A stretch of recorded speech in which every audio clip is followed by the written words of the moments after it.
Bonjour à tous.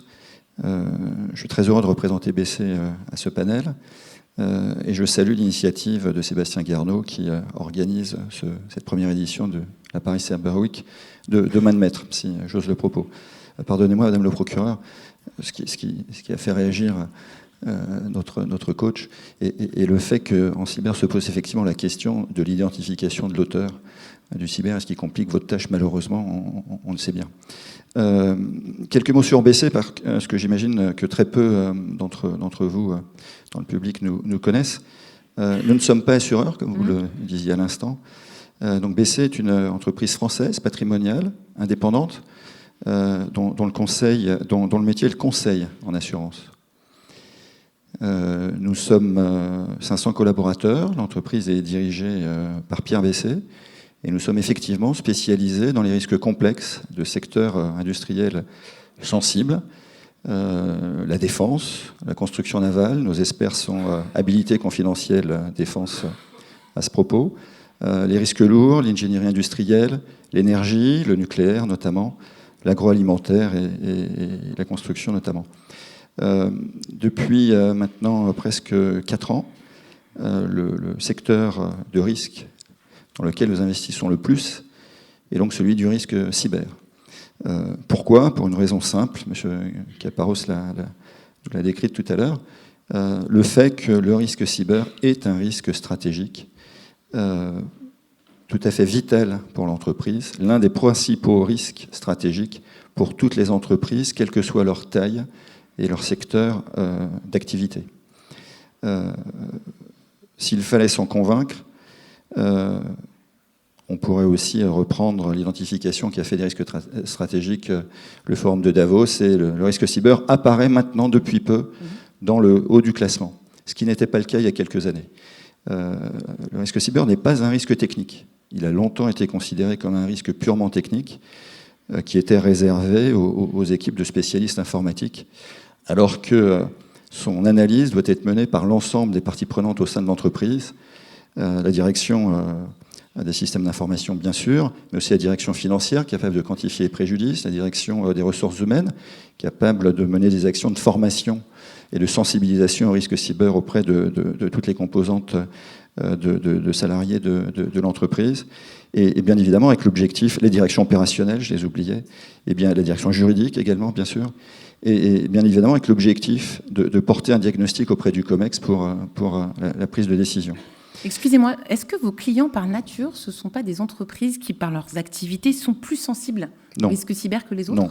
Aujourd'hui, le risque cyber est lié à la transformation digitale que nous vivons tous. C'est une transformation sociétale qui touche l'économie et donc tous les secteurs de l'industrie et des services, par définition, à une vitesse plus ou moins rapide, avec une étendue plus ou moins large au sein de l'entreprise.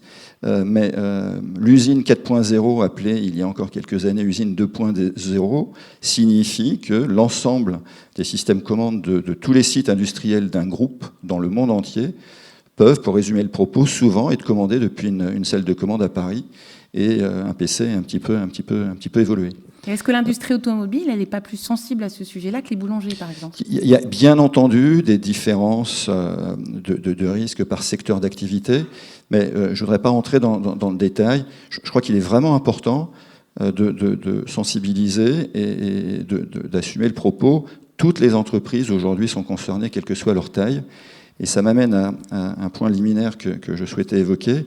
Avant de parler assurance, avant de parler de notre métier, qui consiste à structurer sur mesure des solutions d'assurance que nous présentons aux assureurs, nous achetons pour le compte de nos clients environ 900 millions de primes d'assurance par an.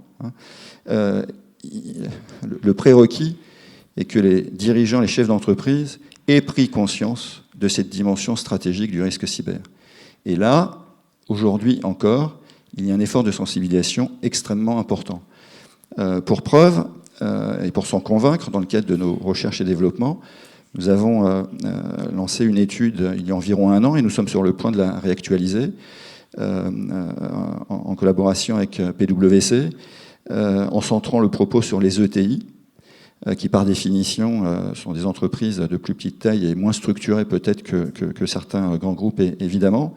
Et là, les chiffres sont éloquents. Quand on interroge les dirigeants sur la menace cyber, je vais vous livrer 3 chiffres. C'était en mars 2018, 76% on a sondé, une précision importante, on a sondé environ 10% des 4500 ETI françaises, en doublant l'interview, enfin les sondages via questionnaire par des interviews qualitatives. 76% des dirigeants nous ont déclaré avoir vécu un incident cyber au cours des 12 derniers mois. En revanche, seuls 40% d'entre eux, 37% très précisément, nous ont dit se considérer être prêts à affronter, faire face à une attaque cyber. Et on descend très vite ensuite dans le classement. 19% d'entre eux, 1 sur 5 quasiment, nous ont indiqué ne pas être en mesure aujourd'hui de prendre en compte la dimension stratégique de ce risque. Et puis pour terminer, j'en viens à l'assurance, ça fera la transition avec votre question. Moins d'une ETI sur 10 était assurée en cyberassurance. Alors, cyberassurance, il faut bien intégrer le fait qu'il s'agit d'un outil, en tout cas c'est notre vision, d'un outil, un maillon de la chaîne de valeur de la cybersécurité. Il faut bien entendu gouverner ce risque, structurer cette gouvernance, le prévenir, le protéger, et puis dès lors qu'on a fait le diagnostic des risques que l'on ne souhaite pas porter sur son bilan, décider de le transférer au marché de l'assurance et donc éventuellement s'assurer. Mais l'assurance ne peut pas être une réponse unique et universelle à la question de la cybersécurité de l'entreprise. C'est l'ensemble de ce cercle vertueux dont certaines composantes, bien entendu, se renforceront. On l'abordera plus tard, mais les assureurs ont un rôle essentiel à jouer en matière de prévention. Ou en matière de services à proposer en plus de celui essentiel d'indemnisation des sinistres. Donc quelques mots pour conclure ces éléments préliminaires et répondre à votre question. Aujourd'hui, la cyberassurance, c'est un marché de 3,5 milliards à 4 milliards de dollars dans le monde, vous l'avez dit. Ce chiffre est intéressant, il est à comparer aux 650 milliards, 650, 700 milliards sont les chiffres présentés par les analystes. Ils sont difficiles à consolider précisément. Les 650, 700 milliards de dollars de primes sur l'ensemble des risques d'entreprise dans le monde. Donc, le volume de primes de l'assurance cyber aujourd'hui, c'est grosso modo 1,5% du volume mondial des primes d'assurance cyber. Je n'entrerai pas dans le détail du marché français. Christophe Delcamp le fera beaucoup plus précisément que moi. Je citerai simplement le chiffre que la FFA a publié tout dernièrement. En France, l'encaissement du marché de l'assurance cyber, c'est 80 millions d'euros. 80 millions d'euros à rapprocher à, grosso modo, 20 milliards, si on agglomère l'ensemble des risques que portent si on agglomère l'ensemble des primes correspondant aux risques que portent les entreprises. Donc vous voyez, on est sur un marché naissant, qui fait face à un risque tout à fait singulier.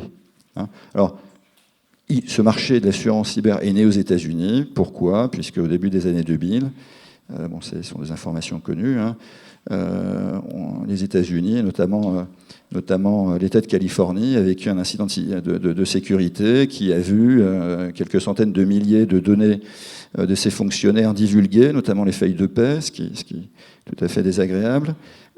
Et très vite, l'État de Californie a légiféré en matière de protection des données, en imposant aux entreprises qui se sont fait hacker, bien entendu, de notifier cet incident auprès des titulaires, des propriétaires des données dérobées. Et très vite, ce risque très coûteux, finalement, a fait naître le marché de l'assurance capable de l'absorber en transfert de risque.